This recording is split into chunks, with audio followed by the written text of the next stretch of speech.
Ahí empezó a grabar. Bueno, muy buen día nuevamente. Esta es nuestra 10ª clase, es la última clase del semestre.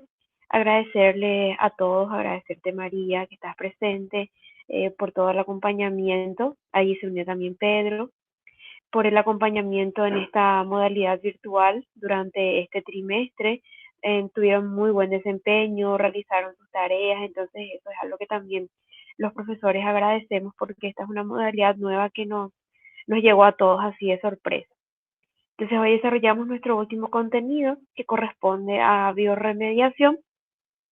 Este contenido no tiene una tarea asociada, pero sí tiene un foro que no tiene puntuación, pero en el cual les pediría que hagan una breve escritura sobre la pregunta para que con eso yo pueda registrar la última asistencia que correspondería a esta clase número 10.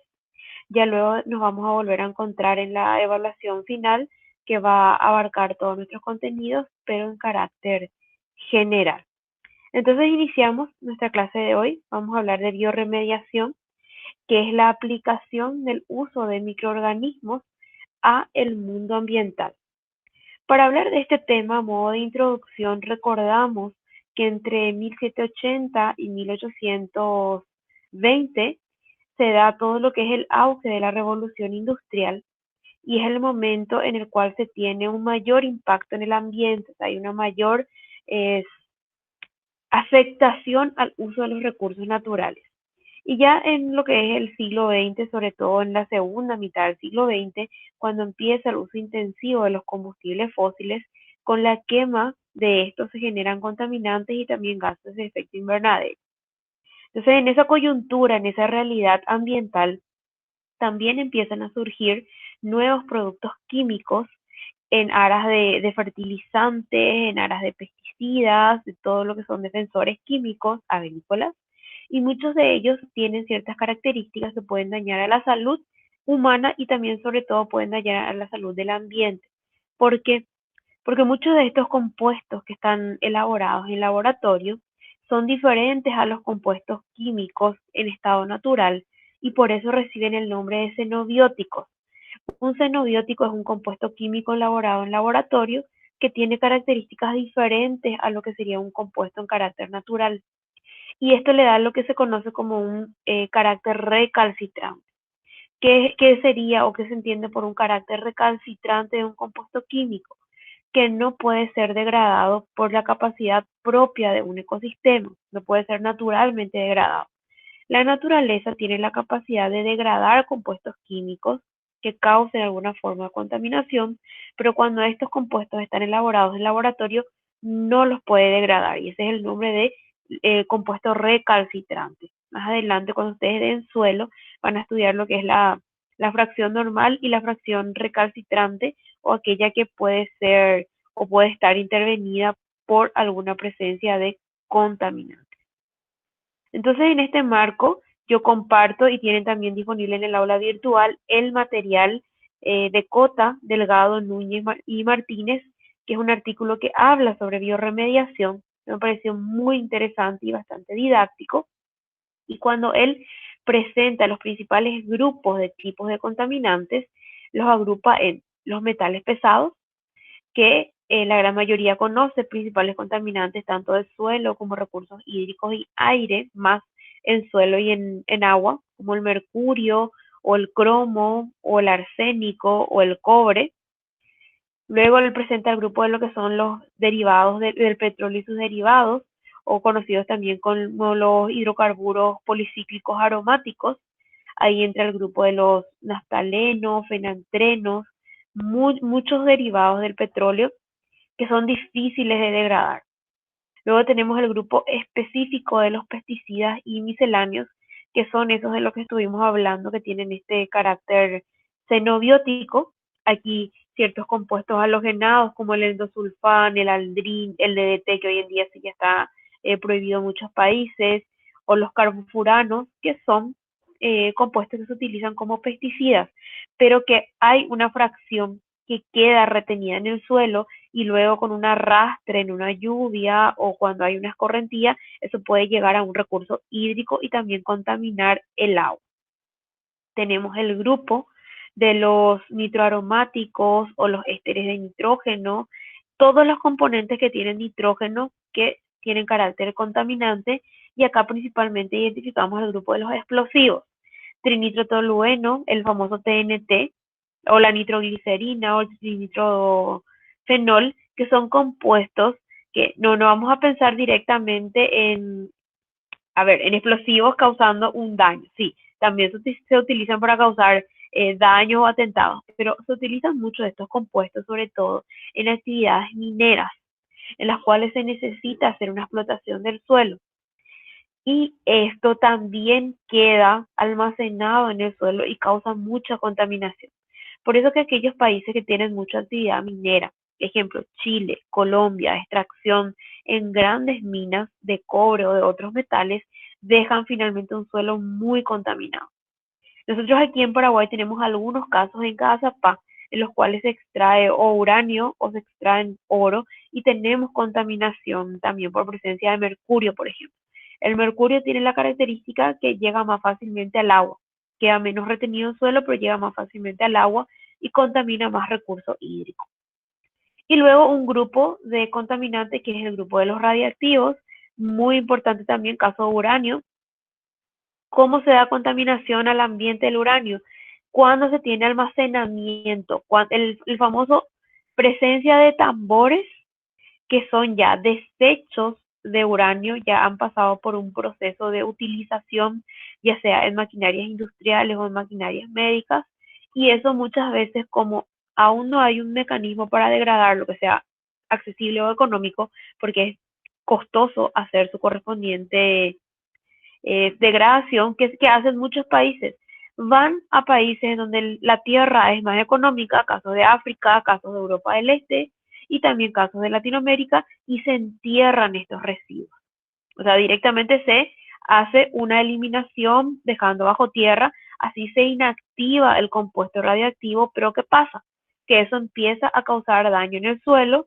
Si hay una napa freática, si hay agua subterránea, también puede causar una contaminación de agua subterránea, y eso causa un daño al ambiente. Entonces, estos son principales grupos de contaminantes. Ante eso, surge una estrategia que es la remediación. ¿De qué hablamos cuando hablamos de remediación? Hablamos de eliminar o de reducir contaminantes con la ayuda de microorganismos que van a destruir estos contaminantes, y principalmente quienes nos van a ayudar, las enzimas microbianas, es decir, estos compuestos proteicos llamados enzimas que están presentes en los microorganismos. Y estas estrategias de bioremediación se pueden hacer en el mismo lugar contaminado, sea suelo o agua o aire, y vamos a ver ahora cada uno de ellos, como la atenuación natural, el bioventeo, la bioestimulación o la bioaumentación, o pueden hacerse ex situ, es decir, extrayendo los materiales del lugar y haciendo en un lugar diferente, como puede ser el land farming o las biopilas o el composteo o compostaje o el uso de bioreactores. Primeramente vamos a hablar de lo que son las estrategias in situ, es decir, en el mismo lugar. Yo voy a tratar un suelo contaminado o un agua contaminada, puede ser también aire, pero más se trata suelo y agua. Una de las estrategias de remediación, quizá la más común que existe, es la que lleva el nombre de atenuación natural. ¿Por qué? Porque este es un proceso propio de cada ecosistema.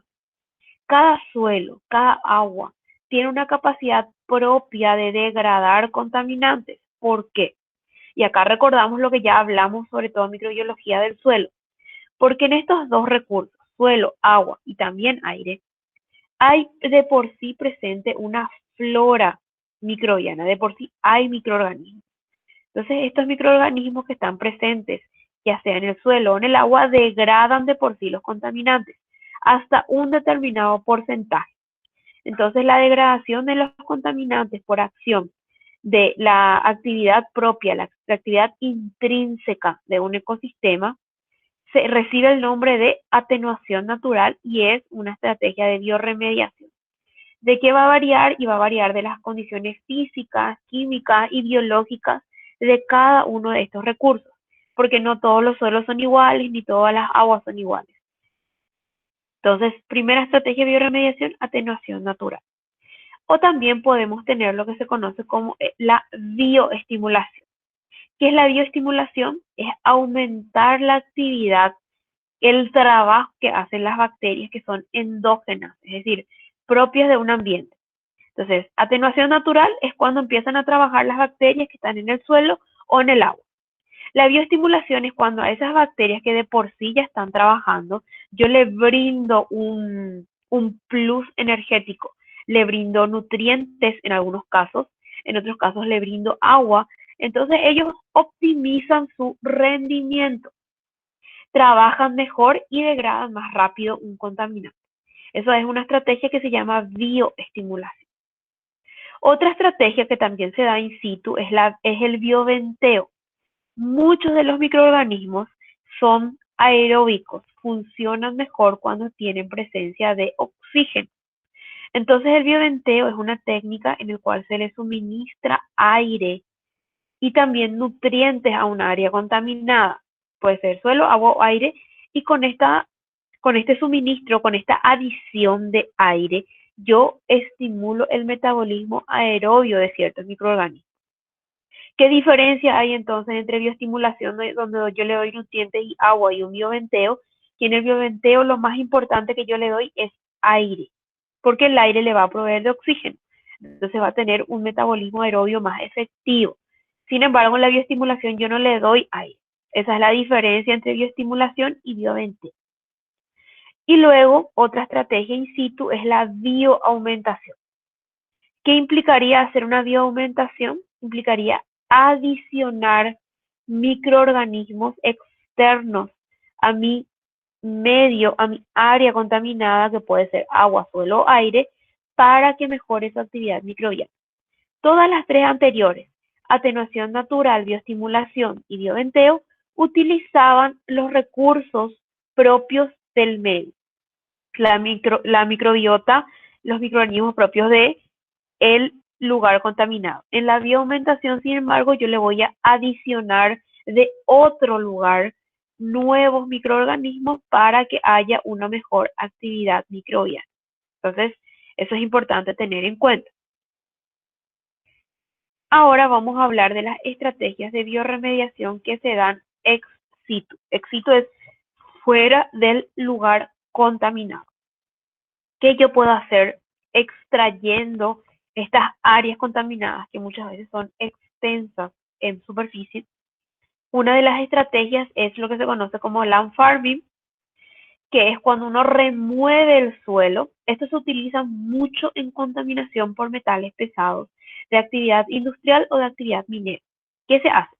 Se quita el suelo, se remueve todo el suelo, se instala en el área contaminada una geomembrana, una membrana biológica que evita que ese suelo contaminado pueda afectar a un suelo que esté a mayor profundidad, y se vuelve a instalar el suelo contaminado, al cual se le adiciona una flora microbiana que va a degradar esos contaminantes. Entonces, esa es la estrategia que se conoce como land farming. Tengo que quitar el suelo contaminado, poner la geomembrana, volver a disponer el suelo contaminado con adición de microorganismos para eliminar sobre todo metales pesados. Otra estrategia es el compostaje, que quizás es más conocido por nosotros, que es cuando se da una degradación de residuos orgánicos en una condición que es normalmente termófila, entre 55 a 65 grados, con la acción de microorganismos, pero que son de características anaeróbicas, es decir, que viven en ausencia de oxígeno. Eso es característico de un proceso de compostaje. Otra estrategia ex situ son la elaboración de biopilas. ¿Qué son las biopilas? Es cuando yo tengo suelo contaminado, extraigo ese suelo y voy creando como pilas o como columnas en la cual yo mezclo mitad suelo contaminado y mitad suelo sano. Entonces los microorganismos que están presentes en el suelo sano contribuyen a estar degradando los suelos contaminados. Esas son las biopilas. Y ya una estrategia que es un poco más costosa económicamente hablando, que son los bioreactores. Bioreactores ya es cuando yo voy a llevar a una estructura cerrada. Un bioreactor es una estructura cerrada donde puedo depositar suelo, puedo depositar agua. No se trabaja tanto con aire con bioreactor, sino más con suelo y agua. Y se le suministra oxígeno en condiciones cerradas a estos diferentes áreas, a estos diferentes recursos contaminados, para que con este suministro de aire pueda acelerar todo lo que es el metabolismo de los microorganismos y poder recuperar estos recursos, ya sea suelo o ya sea aire. Bioreactores se utiliza cuando tengo suelo principalmente contaminado o agua, no tanto, más suelo contaminado por características radioactivas y que eso puede extenderse y causar daño a la salud humana. Pero ya recordando que sí, esta es una de las estrategias más costosas en lo que se refiere a la bioremediación de áreas contaminadas en la naturaleza. Bueno, y eso era un poco lo que el día de hoy yo quería estar compartiendo con ustedes. Esta es nuestra última clase, aplicaciones de microorganismos a lo que es la mejora del ambiente, a lo que sería todo lo que es la microbiología ambiental, que hoy en día es un campo de estudio nuevo, bastante explotado, en lo que sería microbiología ambiental, además de lo que es el uso de microorganismos, también se utiliza mucho el recurso flora, todo lo que es la fitorremediación, porque hay muchos vegetales que ayudan a captar y a eliminar estos compuestos tóxicos que están presentes en agua, suelo, aire, pero como con lo que corresponde a microbiología ambiental, de lo que nosotros desarrollamos, hablamos de los microorganismos que colaboran a eliminar estos compuestos que causan afectación o alteración a las características naturales en suelo, agua o aire. Entonces, hasta aquí mi presentación. No sé si queda alguna pregunta, alguna consulta, como para que pueda ir aclarando. Me pueden directamente hablar o también escribir al chat.